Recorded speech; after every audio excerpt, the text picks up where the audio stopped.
രാശിയായ തുലാം രാശിയിൽ നിൽക്കുമ്പോൾ നവാംശയുടെ രാശി നോക്കിക്കഴിഞ്ഞാൽ അതിന്റെ ഉച്ചരാശിയായ മേടം രാശി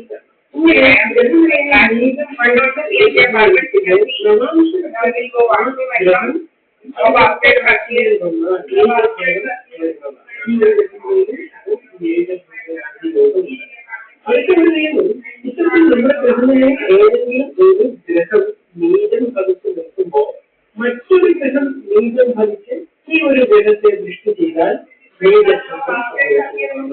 ഉദാഹരണത്തിന് ഈ ഒരു ഗ്രഹങ്ങളില്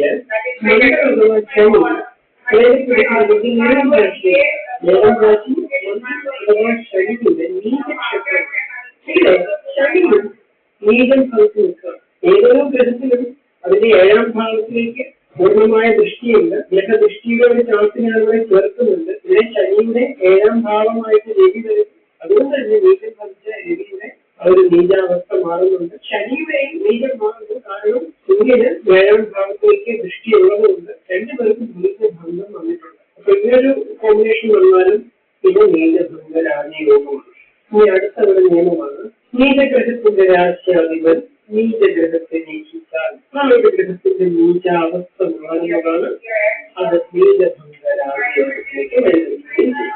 ഉദാഹരണമായിട്ട് നമ്മൾ നീചം സംഭവിക്കുന്നത് ഏത് ഗ്രഹമാണ്? സൂര്യനാണ്. ആ സൂര്യൻ ലഭിക്കുന്ന രാശി ഏതാണ്? തുലാം രാശി. ആ രാശിയുടെ അധിപൻ ശുക്രനാണ്. ഈ ഒരു ശുക്രൻ ഗ്രഹങ്ങളിൽ നീചം ഭവിച്ചു നിൽക്കുന്ന ഈ ഒരു ഗ്രഹത്തെ ദൃഷ്ടി ചെയ്താൽ വീക്ഷിച്ചാൽ നീചഭംഗം വരുന്നതാണ്. ഇവിടെ ശുക്രൻ മേടം രാശിയിൽ നിൽക്കുന്ന ശുക്രന് 7ലേക്ക് ദൃഷ്ടിയുണ്ട്. അപ്പൊ അതുകൊണ്ട് തന്നെ ഇവിടെ സൂര്യന്റെ നീച അവസ്ഥ മാറുന്നതാണ് നീചഭംഗ രാജയോഗം സംശയമാണ്. നീചഭംഗ രാജയോഗം അടുത്തൊരു നിയമമാണ്. എവിടെയാണോ ഉച്ചനാകുന്നത് ആ രാശിയുടെ അധിപനും പരസ്പരം കേന്ദ്രഭാവത്തിൽ വന്നാൽ നീചഭംഗം സംഭവിക്കുകയും നീചഭംഗ രാജയോഗമായി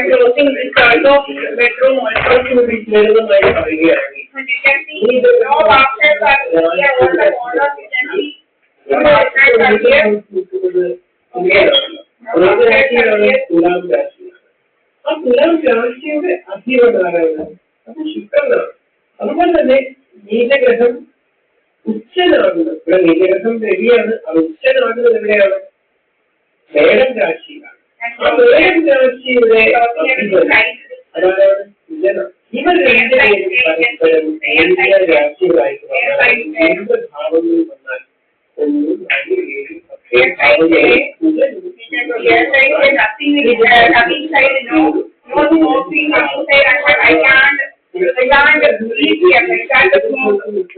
രാശിയായ തുലാം രാശിയുടെ അധിപൻ ശുക്രൻ നീചം ഭവിച്ച സൂര്യൻ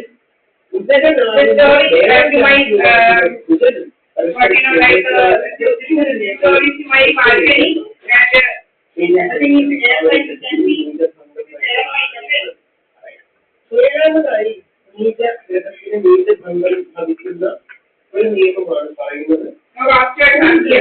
നീതിച്ച രാശിയിൽ മറ്റൊരു ഗ്രഹം ഉച്ചനാകുകയും ആ രാശി ചന്ദ്രന്റെയോ ലഗ്നത്തിന്റെയോ കേന്ദ്രത്തിൽ വരികയും ചെയ്താൽ നീചം ഭവിച്ച ഗ്രഹത്തിന് നീചഭംഗം സംഭവിക്കുന്നതാണ്.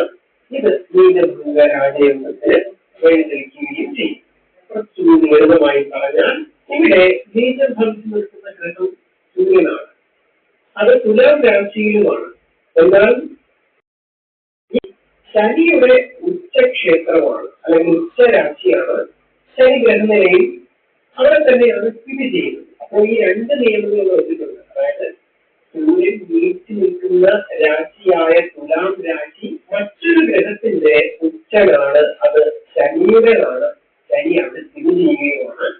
ഇനി അടുത്ത ഒരു നിയമം കൂടി ഒത്തുകഴിഞ്ഞാൽ നീചഭംഗം സംഭവിക്കും. ആ നിയമം ഇതാണ്: ആ രാശി ചന്ദ്രന്റെയോ ലഗ്നത്തിന്റെയോ കേന്ദ്രമായിട്ട് വരണം. കേന്ദ്രരാശി നമുക്കറിയാം 1, 4, 7, 10 ആണ് എന്ന്. ലഗ്നത്തിന്റെ 4ാം ഭാവമാണ് തുലാം രാശി അല്ലെ? തുലാം രാശിയിൽ നീചനായ രവിയുടെ നീചാവസ്ഥ മാറി നീചഭംഗം സംഭവിക്കുന്നു. മാത്രമല്ല കണ്ടാൽ നോക്കിയാലും കേന്ദ്രഭാവമായ 10ാം ഭാവത്തിലാണ് സൂര്യനും ചന്ദ്രനും സ്ഥിതി ചെയ്യുന്നത്. അങ്ങനെ നോക്കിയാലും കണ്ടാൽ നോക്കിയാലും നീചഭംഗം സംഭവിച്ചിട്ടുണ്ട്. അപ്പോൾ ഒരു ഗ്രഹനിലയിൽ നീചഭംഗ രാജ്യയോഗം എങ്ങനെയാണ് ചിന്തിക്കുന്നത് എന്ന് ഈ വീഡിയോയോട് നിങ്ങൾക്ക് മനസ്സിലായല്ലോ. എന്തെങ്കിലും തരത്തില് ബുദ്ധിമുട്ട് തോന്നുകയാണ് മനസ്സിലാക്കാണെന്നുണ്ടെങ്കിൽ നമ്മൾ നോക്കേണ്ടത് ഈ ഒരു നീചഗ്രഹം നിൽക്കുന്ന രാശിയുടെ അധിപൻ ചന്ദ്രന്റെയോ ലഗ്നത്തിന്റെയോ കേന്ദ്രത്തിൽ നിൽക്കുന്നതോ എന്ന് പരിശോധിക്കണം. അപ്പോൾ ഇവിടെ സൂര്യൻ നീക്കി നിൽക്കുന്നത് ഏത് രാശിയിലാണ്? തുലാം രാശിയിലാണ്. തുലാം രാശിയുടെ അധിപനാണ് അത് ശുക്രനാണ്. അപ്പോൾ ഈ ഒരു ശുക്രൻ ഗ്രഹനിലയിൽ ചന്ദ്രന്റെയോ ലഗ്നത്തിന്റെയോ കേന്ദ്രത്തിലാണോ എന്ന് പരിശോധിക്കും. കേന്ദ്ര രാശി എന്ന് പറഞ്ഞു കഴിഞ്ഞാൽ 1, 4, 7, 10 ഭാവങ്ങളാണ്. ഇവിടെ ശുക്രൻ നിൽക്കുന്നത് മേടം രാശിയിലാണ്. ഇത് ചന്ദ്രന്റെ 4ാം ഭാവമാണ്. അതുപോലെ ലഗ്നത്തിന്റെ 10ാം ഭാവവും. അപ്പൊ ഇവിടെ ചന്ദ്രനെടുത്താലും ലഗ്നെടുത്താലും കേന്ദ്ര രാശിയിലാണ് അല്ലെങ്കിൽ കേന്ദ്രഭാവത്തിലാണ്. അതുകൊണ്ട് തന്നെ ഇവിടെ നീചം ഭവിക്കുന്ന സൂര്യൻ നീചഭംഗം വന്ന് നിൽക്കുകയാണ്. അതുകൊണ്ട് തന്നെ ഇങ്ങനെ ഒരു അവസ്ഥ ഗ്രഹനിലയിൽ ഉണ്ടെങ്കിൽ ആ ഗ്രഹനിലയുടെ ഉടമയായ ജാതകത്തിൽ നീചത്തിന്റെ രാജയോഗമുണ്ട്. ഇനി രണ്ടാമത്തെ ആ നിയമമാണ് ആ ഒരു നീചം ഭവിച്ച ഗ്രഹത്തിന്റെ ഉച്ചരാശിയുടെ അധിപൻ ചന്ദ്ര ലഗ്ന കേന്ദ്രത്തിൽ വന്നാൽ നീചത്തിന്റെ രാജയോഗമായി. ഇവിടെ നീചം ഭവിച്ച ഗ്രഹം ഏതാണ്? നമ്മൾ എടുത്തിട്ടുള്ള ഗ്രഹനിലയിൽ സൂര്യനാണ്. നിങ്ങളുടെ ഗ്രഹനിലയിൽ ഏത് ഗ്രഹമാണോ നീചം ഭവിച്ചു നിൽക്കുന്നത് ആ ഗ്രഹത്തിന്റെ ഉച്ചരാശി ഏതാണ് എന്ന് നോക്കുക. ഇവിടെ നമ്മൾ സൂര്യനാണ്. സൂര്യന്റെ ഉച്ചരാശി മേടം രാശിയാണ്. ഇപ്പൊ നമ്മള് നീചം ഭവിച്ച ഗ്രഹത്തിന്റെ ഉച്ചരാശി കണ്ടെത്തിയല്ലേ? ഇവിടെ സൂര്യന്റെ ഉച്ചരാശി മേടമാണ്. അടുത്തായിട്ട് നമുക്ക് നോക്കേണ്ടത് ഇങ്ങനെ കണ്ടെത്തിയ ഉച്ചരാശിയുടെ അധിപൻ ആരാണ് എന്നുള്ളതാണ് കണ്ടുപിടിക്കുന്നത്. സൂര്യന്റെ ഉച്ചരാശിയായ മേടത്തിന്റെ അധിപൻ കുജനാണ്. ഈ കുജൻ ചന്ദ്രന്റെയോ ലഗ്നത്തിന്റെയോ കേന്ദ്രത്തിലാണോ എന്നത് അടുത്തതായിട്ട് നമുക്ക് ഗ്രഹനിലയിൽ പരിശോധിക്കാം. അങ്ങനെ പരിശോധിക്കുമ്പോൾ ചന്ദ്രന്റെ 4ാം ഭാവത്തിലാണ് കുജൻ നിൽക്കുന്നത്. അതായത് ചന്ദ്രന്റെ കേന്ദ്രത്തിലാണ്. ഇനി അതല്ല ലഗ്നത്തെ നോക്കിയാലും ലഗ്നത്തിന്റെ 10ാം ഭാവത്തിലാണ് കുജൻ നിൽക്കുന്നത്. ലഗ്നത്തിന്റെ 10ാം ഭാവവും കേന്ദ്ര ഭാവമാണ്. ഈ നിയമവും ഇവിടെ എടുത്തിട്ടുണ്ട്.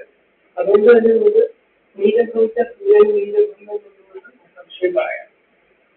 ഇനി മൂന്നാമതായി നിയമം പറയുന്നത് ഗ്രഹനിലയിൽ നീചം ഭവിച്ച ഗ്രഹം നവാംശകത്തിൽ ഉച്ചനായി കഴിഞ്ഞാൽ നീചം ഭവിച്ച ഗ്രഹത്തിന് നീചഭംഗം വന്നു എന്നാണ് പറയപ്പെട്ടത്. ഇവിടെ ഗ്രഹനിലയിൽ നീചം ഭവിച്ചു നിൽക്കുന്നത് രവി അഥവാ സൂര്യൻ തന്നെയാണ്.